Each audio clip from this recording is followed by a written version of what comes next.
Folmer como a Maru, que nos comenten desde su experiencia. ¿Cómo se puede ser un líder responsable en este país?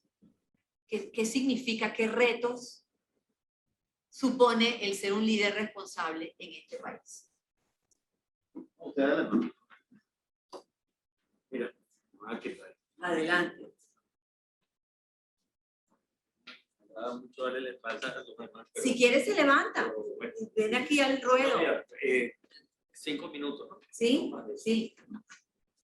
No, yo la verdad, primero le quiero agradecer porque la verdad que para mí ha sido una avisa cuando sean los 5 minutos.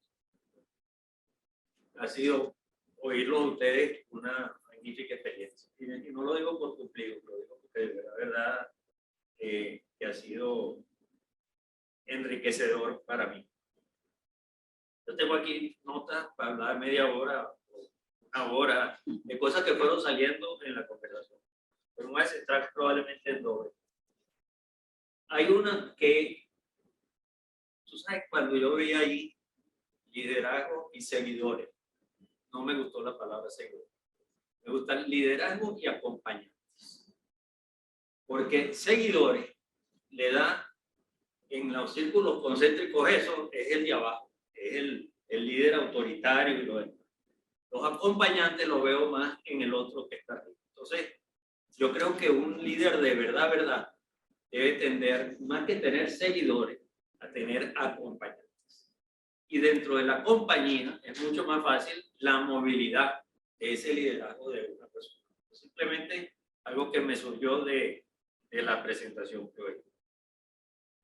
Yo le voy a decir quizás la experiencia de mía, pero yo creo que de cualquier persona que le haya tocado manejar distintos intereses en un conjunto. Y aquí se habló de stakeholders. ¿Sabes lo que es difícil? Cuando tú tienes un grupo de stakeholders con unas ambiciones, no nos llamamos unas aspiraciones totalmente legítimas, pero que parten de tú tienes un país que lo tienes que ver cómo se. Entonces tú tienes a unos señores que tienen, y eso me ha pasado, unos accionistas que, y eso también me ha pasado lo que yo voy a decir ahorita, donde lo importante es el bottom line y el resultado y el dividendo.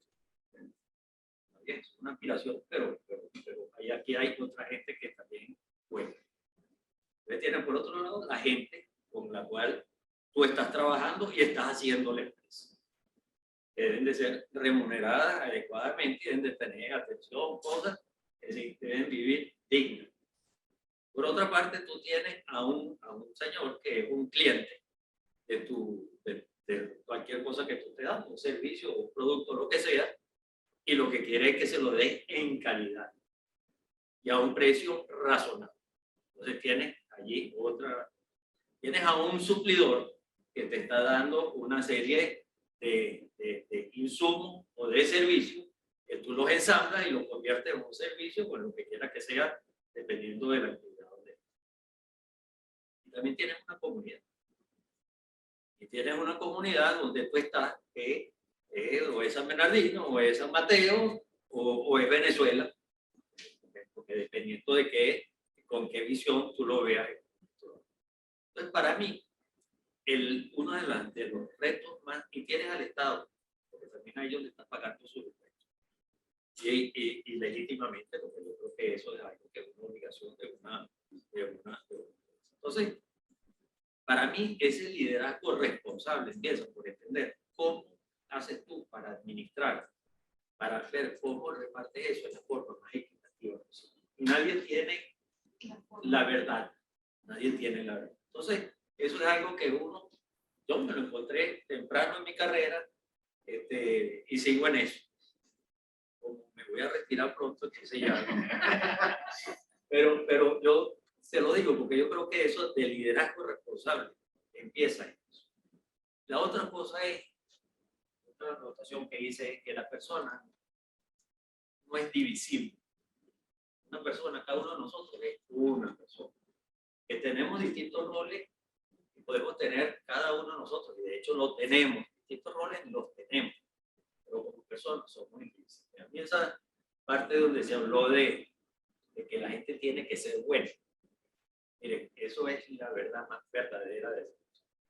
Yo he estado en unas negociaciones en los últimos 2 meses, y eran 2 negociaciones simultáneamente, complicadas, pero en una de ellas había una persona que es una mala persona, y en la otra había un tipo que era listo. Bueno, déjenme decirles que cuando uno tiene que lidiar con gente que no es buena, eso erosiona muchísimo. Entonces, como tú no puedes cambiar que está del otro lado, por lo menos atiende lo que está de tu lado. Y búscate gente que sea de calidad humana. Pero yo creo que ese liderazgo responsable empieza por rodearse uno de gente buena. Y gente buena es gente que tenga buen corazón, gente que esté bien formada, gente que esté comprometida. Y ese tipo de gente, ser líder de eso, es la cosa más fácil del mundo.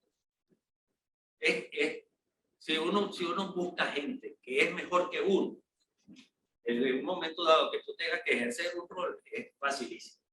Y el día que te tengas que ir, es también facilísimo porque tienes de dónde coger a una docena de personas.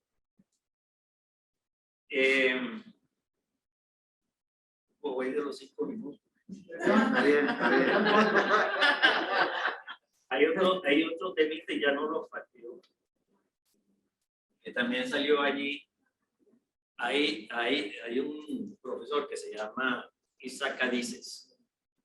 Eso es de la trayectoria, por cierto, antes de los supersónicos estaban los Picapiedra.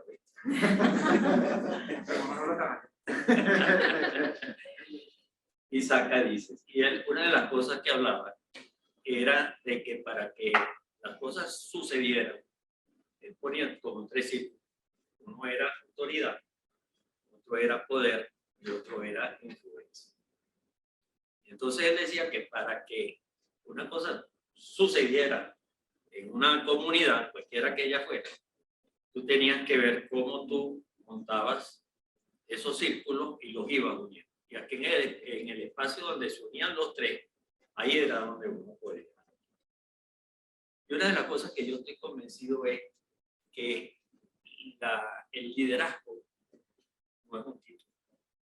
El liderazgo o se ejerce o no se ejerce, pero no es un título. Nadie ni se gradúa de líder, ni tiene el título de líder. La gente lo percibe y y la película esa lo dice clarísimo. Esta señora se lo recordó al tipo y entonces actuó como líder. Y ese liderazgo, si él no hubiera hecho lo que hizo, automáticamente perdía ese liderazgo. La otra cosa es que es muy fácil. El ser un líder no es fácil, pero el mantenerse de líder es bastante más difícil. Porque hay una serie de intereses y de cosas que están pasando simultáneamente. Y no lo quiero fastidiar porque yo creo que es tardísimo, pero gracias por la oportunidad. Después puedo seguir porque aquí tengo un rosario más largo. Gracias. Excelente. ¿Toca a mí? La verdad que yo hubiese podido donar mis 5 minutos para el doctor Follmer, porque yo tengo más suerte que muchos de ustedes, porque tengo cierta cercanía con él y lo puedo escuchar varias veces. Pero tener aquí en un salón disponible para ustedes, intercambiando a una persona como él, es impagable, es inigualable. O sea, el valor que tiene es realmente, y lo digo y me emociono, lo que yo quería lograr. Y les voy a contar en estos minutitos cortos la historia de por qué una cátedra de liderazgo responsable. En algún momento yo fui el tipo de ese loco que estaba bailando ahí medio feo solo, un rato, en el Dividendo. El Dividendo es una organización de 58 años, liderada por gente brillante, y el primero de ellos fue como el papá del doctor Follmer. Y gente del más renombre empresarial que ustedes se puedan imaginar. Y hoy día soy yo. Se van a preguntar qué falló. ¿Sí? Me tocó la responsabilidad histórica. Yo vengo a otra clase, les cuento eso porque me da pena contarlo delante del doctor. Pero la verdad es que me tocó el momento histórico de tomar el dividendo cuando estaba reducido a su mínima expresión. Porque bueno, fue la crisis, hace 2 años ya estábamos en el pico de la crisis. Y yo me puse una meta. El momento en el que llegué al dividendo y empecé a conectar con las actividades que hacíamos y descubrí mi propósito personal, que era crear oportunidades de éxito para la mayor cantidad de personas. Y dentro de todas las ideas que me surgió una que era, ¿cómo hago yo para el día en que yo no esté en el dividendo y colguen mi foto ahí? ¿Sí? Un poquito lejos de la de Don Eugenio, pero al lado de la Marcel Granier, Juan Ignacio Aristiguieta, un montón de gente, Alejandro Di Silvestro, mucha gente brillante que ha sido el presidente del dividendo. Y me recuerdo, ¿cuál sería mi prueba ácida de liderazgo responsable cuando yo deje el dividendo? Que ya debe ser pronto. Y yo quería que mucha gente tuviera la oportunidad de vivir lo que es liderar empresas con propósito. Que tuvieran en un salón a gente que sería dificilísimo concentrar. Enamorar a esas personas de que volvieran a IES a compartir 5 minutos de su experiencia con muchachos que quieran reconstruir ese país que se llama Venezuela y que tanta falta hace gente joven, emprendedora como ustedes. Pero voy más allá, que sea la primera vez en que un salón de IESA haya en una misma materia un montón de profesores invitados y más panelistas todavía, y que además la gente se mate por querer irse a clase. Al principio era una locura y hoy en día es una realidad.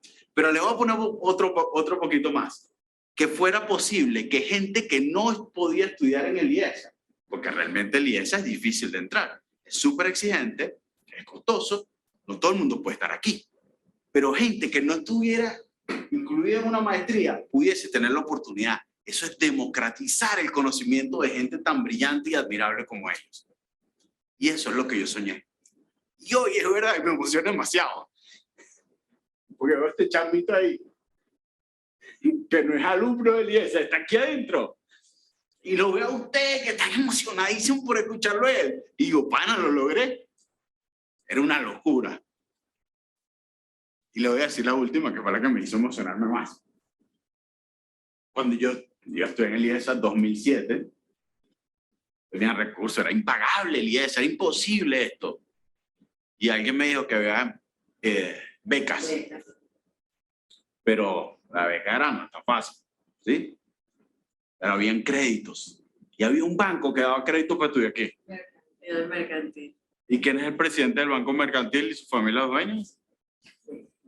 Y lo último que les quiero decir es que cuando a mí me nombraron presidente del dividendo en la primera sesión, este señor me dijo, regálame 2 minutos, rapidito, antes de empezar el discurso y toda la cosa. Porque no puedo estar, regálame 2 minutos. Y voy apurado, porque además él es el director externo de S.C. Johnson, la compañía para la que yo trabajo. Hay un nivel de respeto adicional y él me dice, te voy a entregar esto, un cheque que no va a decir el monto porque no es necesario, de la Fundación Follmer, y fue la primera donación que yo recibí como presidente del dividendo. En 2 minutos era el presidente que más había recaudado. Tiempo promedio, eficacia, ha sido el presidente, no solo el más joven, sino el que más dinero ha recaudado por minuto. Y me dijo, esta porción, úsala como tú quieras. Y yo dije, wow, es una gran responsabilidad. El dinero de la Fundación Follmer. Y a mí se me ocurrió que ese dinero fuera el aporte fundacional para esta cátedra. Gracias. ¡Wow! Eso es liderazgo responsable. Yo quería regalarle al sistema educativo de este país, al IESA, a mis compañeros del dividendo y a toda la gente que va a formar parte de esta cátedra y que ustedes me van a ayudar a que el próximo trimestre no quepa gente en esta clase para que se llene y consigamos becas y consigamos patrocinantes para que no sea una sección sino 2 y que todos tengan la oportunidad de, en una misma materia, ver gente como él, como todos los que vienen y además tener la oportunidad de ir a empresas, de visitar a los principales líderes empresariales que hoy sí son líderes responsables que están construyendo la Venezuela que queremos. Muchas gracias.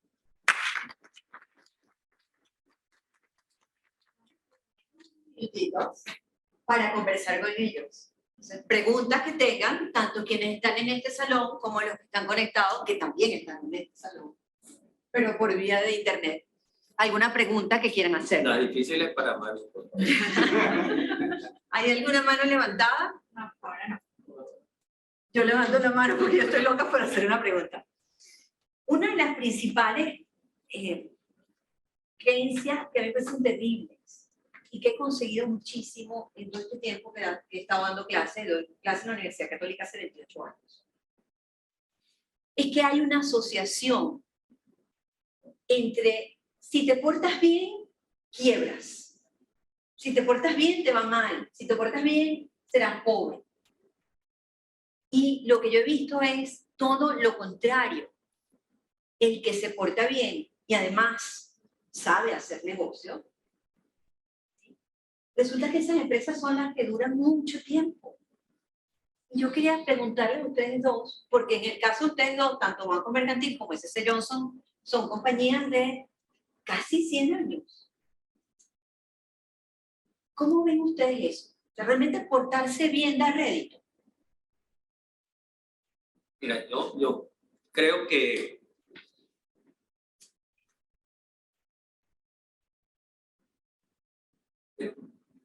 yo te voy a decir cómo yo me veo en lo que yo hago. Yo lo que creo es que uno le da un testigo y uno entrega un testigo. Cuando tú estás en una organización, yo creo que te están entregando la responsabilidad de un legado.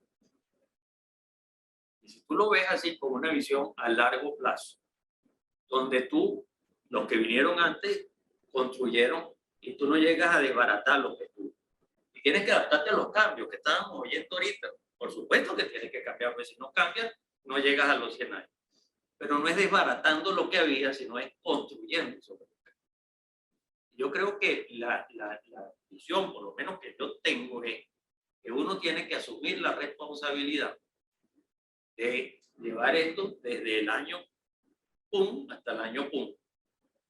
Y en ese momento entregarlo. Una de las cosas que se habló ahorita del acid test, y yo lo había escrito aquí, se lo enseñé a Maru. Yo creo que uno de los retos más grandes del liderazgo es el tema de la sucesión. Porque una cosa es llevarlo, pero otra cosa es, porque esa institución, mira, para llegar a 100 años es bien difícil, cualquier persona. Pero para llevar 100 años, una compañía que tampoco es fácil, pero puede ir, pero una persona más de 100 años ya no vive, ¿verdad? Una compañía sí, una institución sí, fe y alegría sí. Esas son instituciones que en el tiempo deben de prevalecer. Y nosotros lo que somos unos, en inglés, unos caretakers, de distintos niveles, con distintas experiencias, con distintas cosas que debemos de llevar eso. Y a mí me parece que un país se construye así. Y esta institución, donde nosotros estamos ahorita, yo creo que es una de esas. Es decir, aquí ha pasado muchas cosas. Nosotros hemos tenido que sobrevivir en esta institución en momentos muy complicados. Lo digo con conocimiento de causa. Y Ramón, bueno, no digamos que no las conoce mucho más profundamente que yo. Y nos hemos equivocado. Claro que nos hemos equivocado. Pero yo creo que el balance entre los aciertos y las equivocaciones como que ha prevalecido los aciertos. Entonces, yo creo que para mí es eso, es una visión a largo plazo. Las instituciones deben de perdurar. Uno lo que es una persona que lleva un testigo y es tan sencillo como eso. Si uno entiende eso, empieza a rodar la cosa. Gracias. Bueno, ya no sé si, Amaru, ¿querías agregar algo? No, solamente complementar, mira, yo lo veo como que yo soy el guachimán más caro que tiene el dueño de la compañía para la que yo trabajo. Y eso es una responsabilidad. Yo tengo que devolverle su compañía el día que yo no esté mejor de como me la entregó. Y así, de alguna manera, trato de transmitir eso para el resto de los colaboradores. Y nosotros, hay una frase que está en la entrada de todas las oficinas de S.C. Johnson que dice: la buena voluntad es lo único que permanece en el tiempo. Lo demás son sombras. La buena voluntad de la gente. Entonces, para nosotros ser buenos no es una elección. Lo que pedías, asideros. Sí hay asideros. Este es uno de ellos. María Virginia. Yo tengo una pregunta para usted. Hay veces que uno no sabe que es un líder. de que llegue una situación en la que tú te diste cuenta que tuviste que liderarlo o simplemente tomaste las riendas y después dijiste, wow, yo fui el líder de la institución, o gracias a que todos trabajamos en equipo, fuimos los líderes. ¿En qué momento de su larga trayectoria usted se dio cuenta de que era un líder o que funcionaba para eso? Porque a veces nos ponen en una situación donde hay que liderar porque no queda de otra. Yo soy una hermana mayor y me ha tocado en situaciones de peligro salvan a mis hermanas. O que yo tuve una idea que nadie apostaba por eso y terminó siendo la idea ganadora de nuestro equipo, en la que todos contribuimos a la idea, pero al principio me dijeron, no vamos a hacer nada con eso. ¿En qué momento ustedes dos se dieron cuenta si servimos para ser líderes o aquí yo fui un líder? ¿Qué situación? Mira, yo te voy a... Es una experiencia que normalmente no la cuento.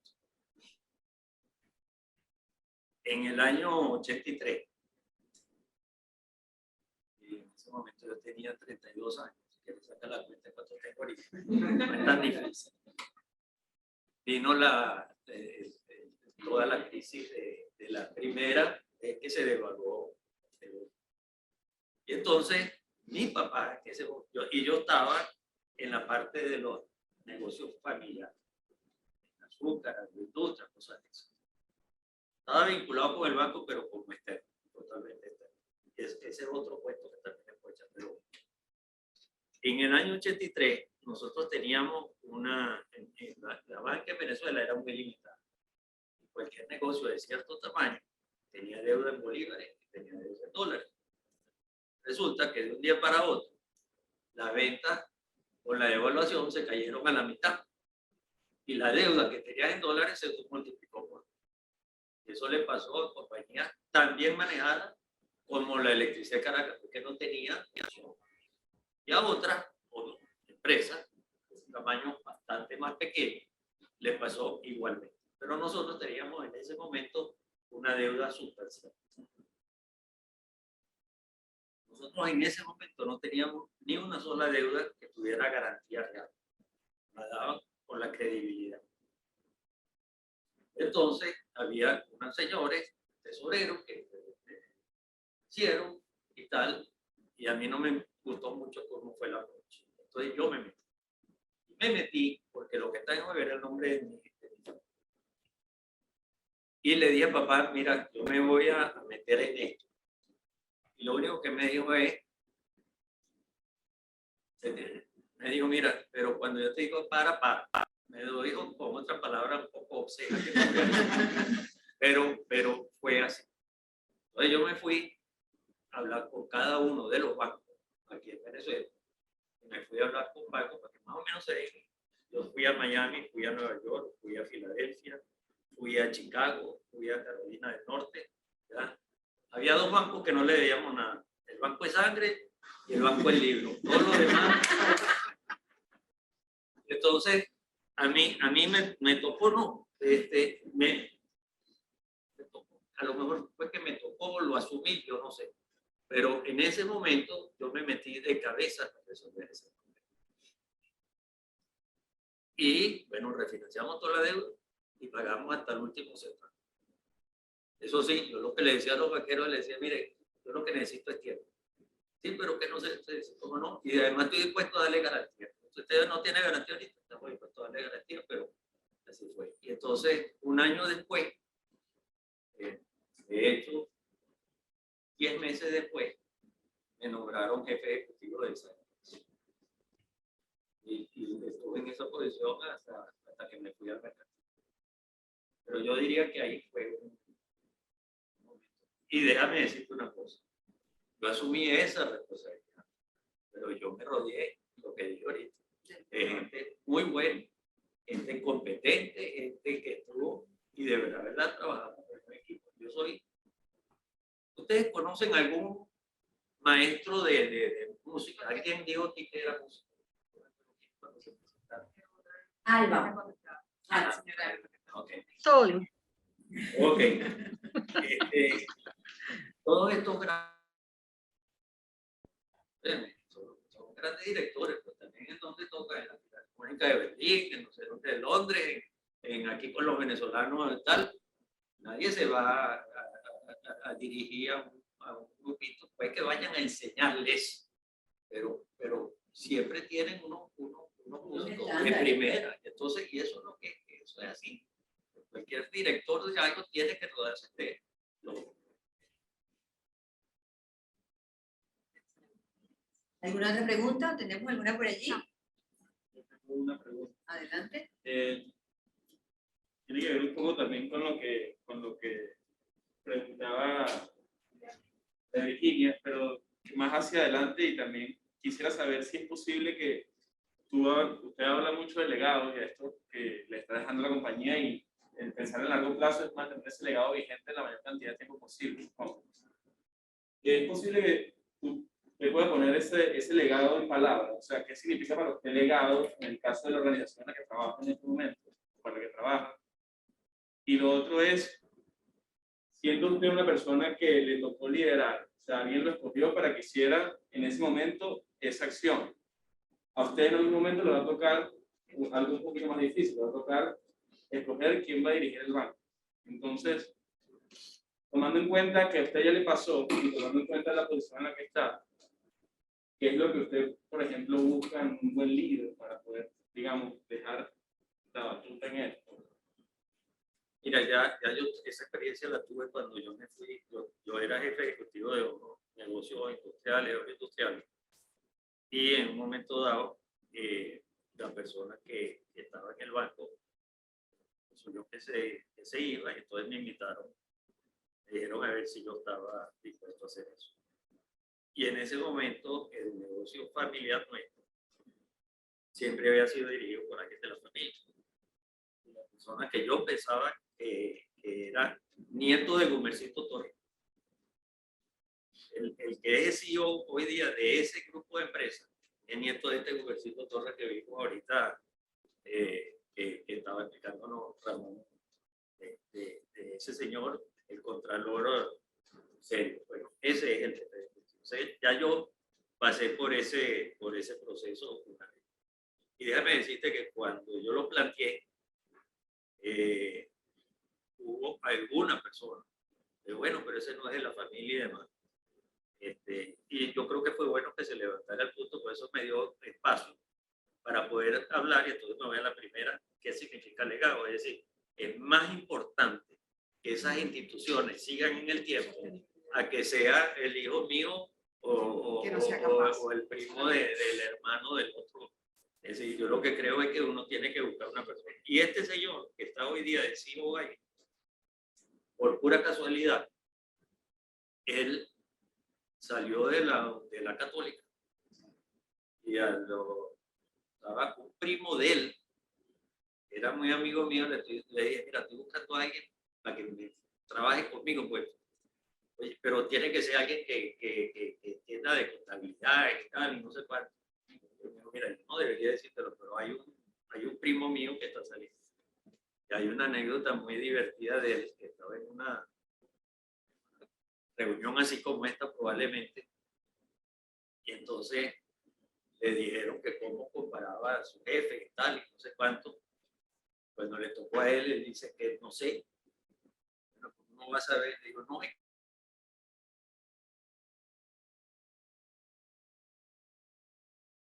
no sé si es bueno o malo, pero es que me tocó.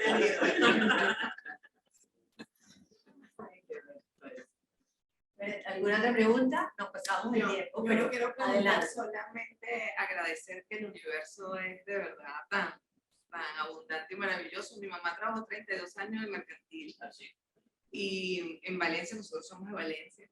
Y yo tuve toda mi escolaridad, tanto de primaria como secundaria, con una beca por excelencia. Y era una de las pocas organizaciones que tenía beneficios tan holísticos y tan diferenciados hace 30 años, ¿no? Entonces, después, cuando estudié en la universidad, me gané la beca de Fundayacucho, y cuando se convirtió crédito, también estaba financiado por el mercantil. Entonces, bueno, hoy tengo la oportunidad de dar las gracias de frente, directamente, y saber que la influencia es infinita, porque probablemente tenemos evidencia de algunos efectos positivos de lo que hacemos y probablemente, imagínense, 32 años después, se encuentra con cantidad de personas que pueden ser beneficiarias de esas decisiones acertadas de un liderazgo responsable. Solamente decir gracias. Ser bueno paga. Ser bueno paga, ser bueno paga. Bueno, muchísimas gracias a todos. De veras, muchísimas gracias. Yo sé cuán ocupados están ustedes dos. Y el hecho de que hayan venido hasta acá este día de la tarde lluviosa y todo lo demás, se los agradezco profundamente. Lo mismo extiendo a todos ese agradecimiento. Nos hemos acostumbrado a Caracas no está fácil, digamos, no está fácil todos los días, pero hoy afortunadamente llovió temprano. Los espero el miércoles próximo. Los panelistas están invitados a las sesiones que quieran venir. A cualquiera que quieran venir, en presencial o en remoto, a cualquiera de ellas que quieran venir. Muchísimas gracias a todos. Muchísimas gracias a todos. Saludos a Maru, saludos a Gustavo Julio. Ramón, que Gracias, se Ramón. dice también. Luego. Adelante, teacher. No, lo está saludando todo. Muchas gracias a todos. Que estén bien. Gracias, hasta luego. Hasta luego. Gracias, feliz noche. Noche.